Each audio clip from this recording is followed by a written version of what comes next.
dear learners, I am Dr. Jasim Ahmed from Institute of Advanced Studies in Education, Jamia Millia Islamia, New Delhi. Today, we will discuss a module titled as Right to Healthy Environment and Sustainable Development. Under this module, we will cover three themes as depicted in the topic itself. These are meaning of healthy environment, concept and meaning of sustainable development, and rights of the global citizens towards healthy environment and sustainable development. Dear learners, let us first discuss the meaning of healthy environment. When we talk about healthy environment, the first thing that needs to be discussed is environment itself. Environment is simply our surroundings. In other words, we are surrounded by our environment. Environment is constituted of two components, biotic components and abiotic components. Biotic components cover all types of living organisms, that is plants, animals and other organisms which are found around us. Abiotic components are composed of all non-living factors or aspects of the environment. Examples of abiotic factors are air, water, soil, rocks, temperature, humidity, altitude, sunlight, wind, mountains, etc. Both biotic and abiotic factors depend on each other. For example, we human beings obtain food from green plants like wheat, maize, rice, pulses, vegetables, etc. for our growth, development and survival. Green plants also need food for its growth and development. These plants prepare their own food by the process of photosynthesis. For this process to happen, these plants require four types of raw materials. These are sunlight, water, carbon dioxide, CO2 and number 4 chlorophyll. Out of these four requirements, first three are received from abiotic factors of the environment and the fourth one, that is chlorophyll, is present in the green leaves of the plants themselves. Similarly, there are various other examples to show that human beings totally depend upon the environment, which constitute biotic and abiotic factors, which in turn depend on each other. Food is not the only thing that we receive from plants and animals. In fact, we totally depend on environmental sources directly or indirectly to lead a good life and to fulfill our daily needs. Having discussed the significance of plants, animals and all other factors of environment, it may be concluded that if environment is rich, diverse and conserved, then only we can have a healthy and joyful life.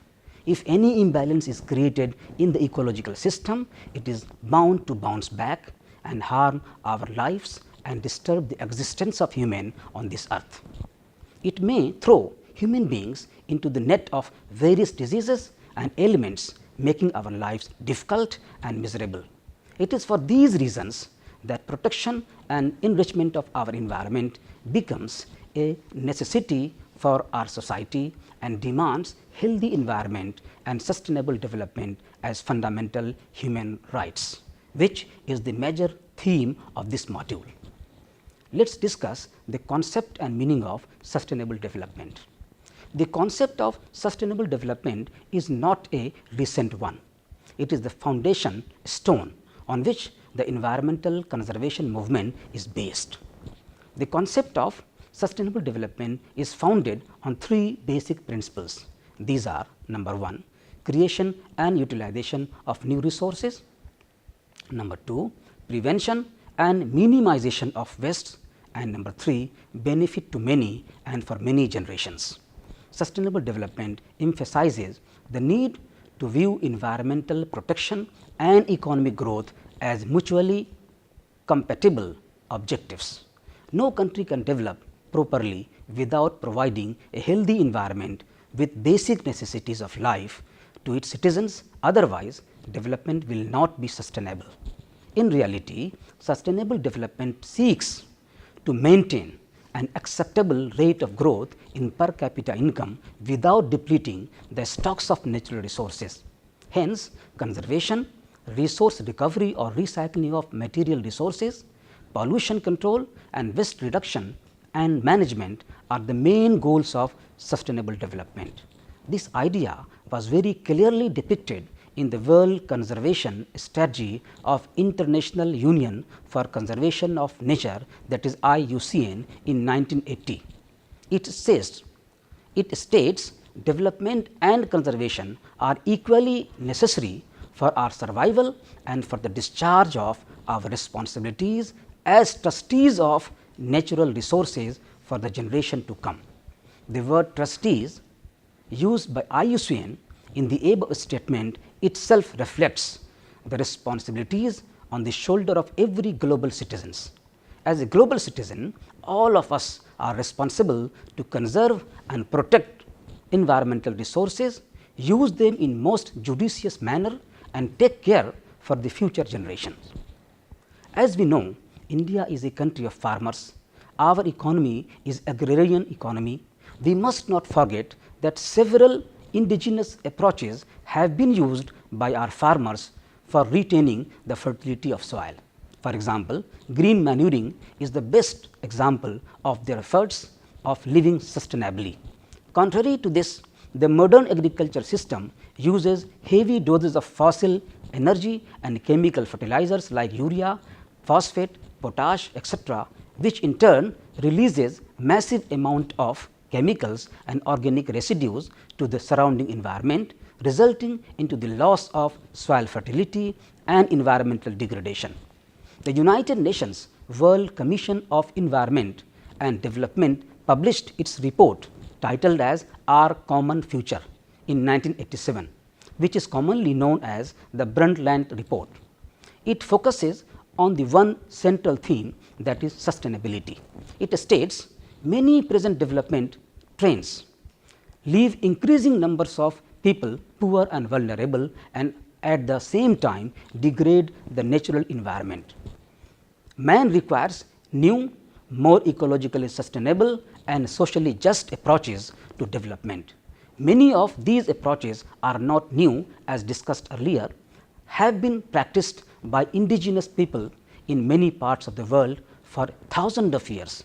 It was this commission which defined the concept of sustainable development as development that meets the needs of the present without compromising the ability of future generation to meet their own need. WCED 1987, page 43. As you can see, the term sustainable development looks itself as a process which requires that the use of environmental resources by one group of people does not jeopardize the environment and well-being of people in other parts of the country or the world, or destroys the chances of future generation to satisfy their reasonable needs, wants and aspirations. The focus of sustainable development has broadened. It is thought to have three major concerns. These are: number 1, environment, number 2, economy, and number 3, society. All these three have human beings at the center and overlapping one another. For example, a healthy, prosperous society relies on a healthy environment to provide food and resources, safe drinking water and clean air for its citizens. In brief, we can say that the key components of sustainable development are: number 1, understanding ecological, social and economic systems and their interdependence; number 2, celebrating biodiversity and diversity in cultures, equity and the rights of future generations; and number 3, appreciating ethical issues and the need for caution and judgment; and number 4, acting with responsibility. To develop the qualities, understanding and practices with regard to sustainable development as discussed above, we need to have well planned and organized education at all levels which focus on and directed towards sustainable development. Dear learners, now we come to the main topic, that is understanding rights of the citizen to have healthy environment and sustainable development. Advancement towards sustainable development is increasingly recognizing the importance of human rights approach. The right of life cannot be realized without the basic right to clean water, air and land. A human rights approach allows the quality of life of people, in particular the most vulnerable, to be integrated into environmental decision making. Environmental human rights encompass three areas. These are the right to clean and safe environment, clean water and food security are the basic human rights. Number 2, the right to act to protect the environment, and number 3, the right to information, to access to justice and to participate in environmental decision making. Human rights, health and environmental protection are interrelated and are of great significance for a healthy society. This concern has been in the forefront since the first international conference on the human environment held in Stockholm in 1972. The conference adopted 26 principles for the protection and improvement of the environment at international level. Principle 1 of the Stockholm Declaration established a foundation for linking human rights, health and environmental protection, declaring that man has the fundamental right to freedom, equality and adequate conditions of life in an environment of a quality that permits a life of dignity and well-being. In resolution 45/94, the UN General Assembly recalled the language of Stockholm, stating that all individuals are entitled to live in an environment adequate for their health and well-being. The resolution called for enhanced efforts towards ensuring a better and healthier environment. Klaus Topfer, the executive director of the United Nations Environment Programme, reflected in his statement at the 57th session of the Commission on Human Rights 2001 as under: human rights cannot be secured in a degraded or polluted environment. The fundamental right to life is threatened by soil degradation and deforestation and by exposure to toxic chemicals, hazardous waste and contaminated drinking water. Environmental conditions clearly help to determine the extent to which people enjoy their basic rights to life, health, adequate food and housing, and traditional livelihood and culture. It is time to recognize that those who pollute or destroy the natural environment are not just committing a crime against nature, but are violating human rights as well. It may be noticed that the above statement was made in the year 2001. Several years have passed since then, but the status of environment and sustainability remain almost same, even degraded a little more. And see the last part of a statement where it is said that those who pollute environment is actually doing crime against nature and human rights. It may be an individual, a community, a society or the nation as a whole. The UN General Assembly similarly has called the preservation of nature as a prerequisite for the normal life of man. Dear friends, the linkages between rights of the citizens, healthy environment and sustainable development may also be understood with the help of the following. The International Covenant on Economic, Social and Cultural Rights, 16 December 1966, guarantees the right to safe and healthy working conditions, Article 7b, and the right of children and younger persons to be free from the work which are harmful to their health, Article 10(3). The right to health of the covenant calls on the member states to take steps for the improvement of all aspects of environmental and industrial hygiene and the prevention, treatment and control of epidemic, endemic, occupational and other diseases. The Convention on the Right of the Child, New York, November 20, 1989, emphasizes on environmental protection in respect to the child's right to health. Its article 24 provides that state parties shall take appropriate measures to combat diseases and malnutrition through the provision of adequate nutrition, food and clean drinking water, taking into consideration the dangers and risk of environmental pollution. Article 24 2c. The article also states that information and education is to be provided to all segments of society on hygiene and environmental sanitation. Article 24 2e. The African Charter on Human and People's Right, Banjul, June 26, 1991, provides both the right to health and right to environment. Its article 24 states that all people shall have the right to a general satisfactory environment favorable to their development. Article 11, entitled as Right to a Healthy Environment, proclaims two important things.